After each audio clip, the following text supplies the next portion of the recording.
Je crois qu'il faut tordre le cou à une idée reçue, c'est qu'il y a une corrélation étroite entre innovation et technologie. Tout ce qui est technologique n'est pas innovant, tout ce qui est innovant n'est pas technologique. Donc l'innovation, elle est protéiforme. Il y a des produits innovants, il y a des services innovants, il y a des innovations de process, il y a des innovations de design. Il y a aussi l'innovation de R&D, bien sûr. Mais globalement, l'innovation, elle est extraordinairement diversifiée.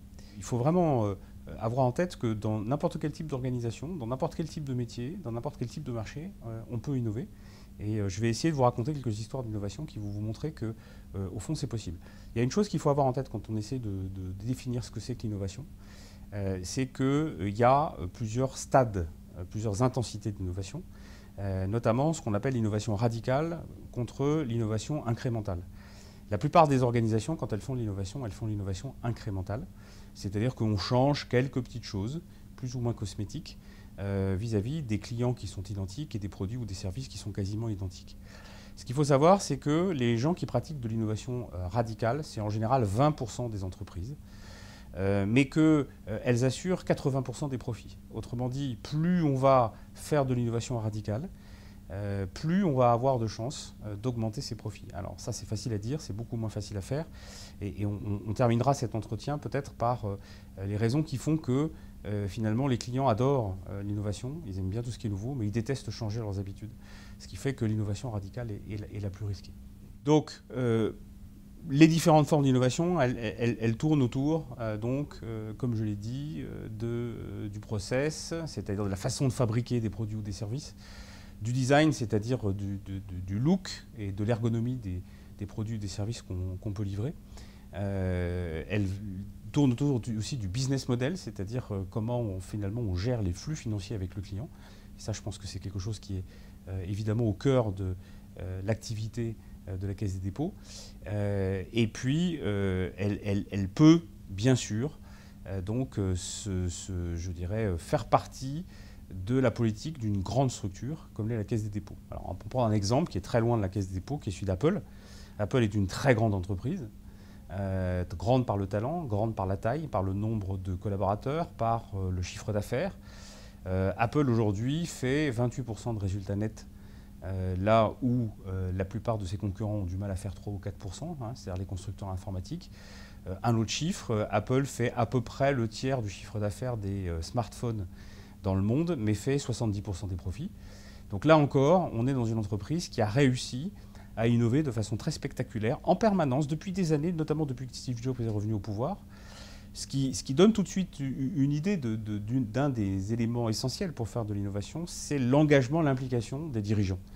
Mais c'est une condition nécessaire, mais pas suffisante. C'est-à-dire que derrière ça, évidemment, il faut que les troupes se mobilisent et soient capables, également, chacune à leur niveau, de faire progresser cette innovation, cet état d'esprit d'innovation. On peut innover aussi dans une grande entreprise, on peut innover aussi dans un marché qui est très stable. Alors, je vais prendre quelques exemples. Dans le marché de la coiffure, par exemple, il y a eu 2 innovations dans le marché de la coiffure qui sont remarquables, disons, ces 10 dernières années. La première, c'est Philippe Bosque. Philippe Bosque, en France, a inventé le coiffage à domicile. C'est un monsieur qui a introduit son entreprise en bourse, qui avait un CAP de coiffeur, qui a fait fortune, qui est maintenant revendu son entreprise, qui est retiré des affaires, mais qui, en France, a réussi à introduire un nouveau concept de coiffure, la coiffure à domicile, et qui a fait fortune avec ça. Pourtant, dans un marché de la coiffure, on ne peut pas imaginer qu'il pourrait y avoir autant d'innovation. Un autre exemple, au Japon. Au Japon, traditionnellement, la coiffure est un cérémonial dans lequel on va vous faire des petits massages, vous donner des serviettes chaudes, vous offrir un thé. Ça prend 1 heure et ça coûte à peu près 25 $.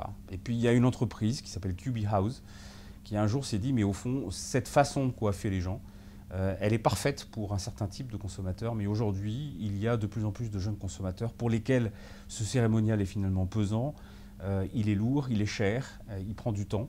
Et donc QB House a inventé des espèces de petits stands de coiffure où on fait que de la coiffure et rien d'autre pour 9 $ en 10 minutes.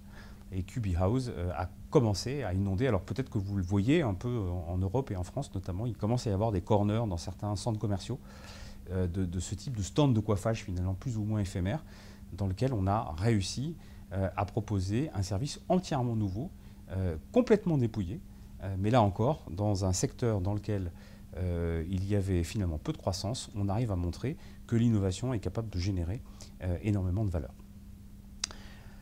Pour innover, il y a une nécessité absolue, j'en ai un peu parlé tout à l'heure, c'est l'état d'esprit du dirigeant et l'état d'esprit aussi des collaborateurs. Ça suppose de nouveaux modèles mentaux. Le nouveau modèle mental, c'est au départ une nécessité absolue de comprendre que rien n'est impossible. Vous savez qu'on a souvent imaginé que le record du monde de saut en longueur de Bob Beamon, qui était de 8,90 m à une époque, était un record d'extraterrestre. Il se trouve que ça a été fait par un athlète qui est un homme comme les autres, sauf qu'effectivement, il a fait 35 ou 40 cm de plus que la plupart des athlètes de cette époque-là. Mais le problème, c'est que sa performance était tellement extraordinaire que tous les compétiteurs qui l'ont suivi pendant des années et des années sont partis du principe, au moment où il commençait à sauter, qu'ils ne battront jamais un record pareil. Et c'est une des raisons qui a expliqué, il y a eu des recherches qui ont été faites sur ce sujet, c'est une des raisons qui a expliqué pourquoi ce record a tenu si longtemps finalement. Il a fini par être battu par quelqu'un qui nécessairement n'avait pas dans la tête l'idée que le record était imbattable. Donc la première chose, c'est de se dire que quand on veut innover, il faut être capable de renverser les obstacles et de considérer qu'il y a cette capacité. À partir du moment où on a compris que rien n'est impossible, dans aucun marché, avec aucune taille de structure, il faut essayer de comprendre le client le mieux possible, et en tout cas mieux que les autres. Et ça peut passer par ce qu'on appelle rêver avec le client.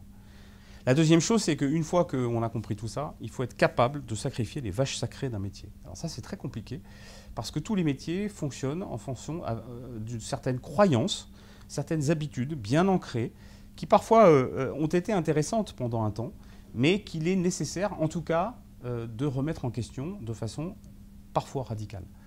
Exemple, le secteur de la mode a vécu pendant des années avec la fameuse vache sacrée des 2 collections par an. Et puis un jour, sont arrivés des flibustiers dans ce métier. Il ne faut pas hésiter à être un peu flibustier quand on veut innover. Et qui, des H&M, des Zara, en France, des gens comme du pareil au même, qui ont dit, au lieu d'avoir 2 collections par an, on va instituer le marketing de la rareté. On va faire pratiquement une collection toutes les 15 jours ou toutes les semaines. Et puis, le client doit savoir que s'il ne l'achète pas tout de suite, il risque de ne pas retrouver la même chose dans la collection d'après. Et on connaît évidemment aujourd'hui les succès absolument colossaux de ces entreprises. Et c'est même à tel point que des grands de la mode, qui eux restent toujours sur cette vache sacrée, se sont demandé, c'est arrivé chez Gucci par exemple, se sont demandé s'il ne convenait pas eux aussi de revisiter cette problématique de vache sacrée. Et donc il ne faut pas hésiter, quand on veut innover, réellement à les remettre en question. Il faut aussi considérer la concurrence. Alors on a dû considérer le client de façon très particulière, dans l'intimité avec lui. Il faut aussi considérer la concurrence d'une façon complètement différente. Il faut élargir sa vision de la concurrence et il faut en fait revenir à ce qu'est l'origine du benchmark. À l'origine, le benchmark, c'est pas de regarder comment les gens qui font le même métier que vous s'y prennent, c'est regarder comment des gens qui font des métiers complètement différents s'y prennent. Enfin, il y a lorsqu'on innove, comme je l'ai dit tout à l'heure, les clients adorent l'innovation mais détestent changer leurs habitudes. Il y a donc un risque élevé. Et les entreprises, les organisations doivent évidemment apprendre à optimiser ce risque de façon à ne pas faire n'importe quoi. Alors ce risque, il est essentiellement lié à ce que les clients appellent des sacrifices perçus. C'est-à-dire que quand on leur propose une innovation, ils ont en général pas trop de mal à comprendre tous les bénéfices, et si jamais ils avaient du mal à les comprendre, les entreprises qui leur proposent des nouvelles offres sont en général très fortes pour leur expliquer tous les bénéfices associés à cette nouvelle offre. Par contre, ils sont en général beaucoup moins prolixes sur les sacrifices. Or, quand un client est devant une innovation, il y a naturellement des sacrifices perçus. Alors ces sacrifices perçus, c'est en fait essentiellement le fait qu'il consiste à changer ses habitudes. Alors un exemple qui est assez fameux, c'est Callaway Golf, qui est une entreprise qui fait des clubs de golf aux États-Unis et qui s'est demandé un jour pourquoi les gens ne jouaient pas plus au golf, puisqu'aux États-Unis c'est plus facile qu'en France, c'est un sport beaucoup plus populaire. Et donc ils se sont aperçus, en faisant des sondages et encore une fois en étant très proches du client, que les clients leur expliquaient que le premier obstacle qui fait qu'ils ne voulaient pas jouer au golf, c'est qu'ils avaient peur de rater la balle avec un club aussi petit. Donc le rapport de taille entre la taille de la balle et la taille du club faisait finalement le coût de transfert, le sacrifice perçu numéro 1 des clients. Qu'est-ce qu'ils ont fait? Ils ont augmenté la taille d'un club. Ils ont inventé la Grosse Bertha, qui est un club de golf qui est devenu leader sur son marché très rapidement. En conclusion, on peut dire que quand on fait une innovation, il faut innover radicalement. Il faut le faire avec des gens aussi bien à la tête des organisations que parmi leurs collaborateurs qui ont un état d'esprit réellement tourné vers l'innovation, tourné vers le client, regarder les concurrents d'une façon extrêmement large et s'assurer enfin que l'innovation ne produit pas des sacrifices insurmontables pour les clients, parce que si c'est le cas, elles ne seront pas adoptées.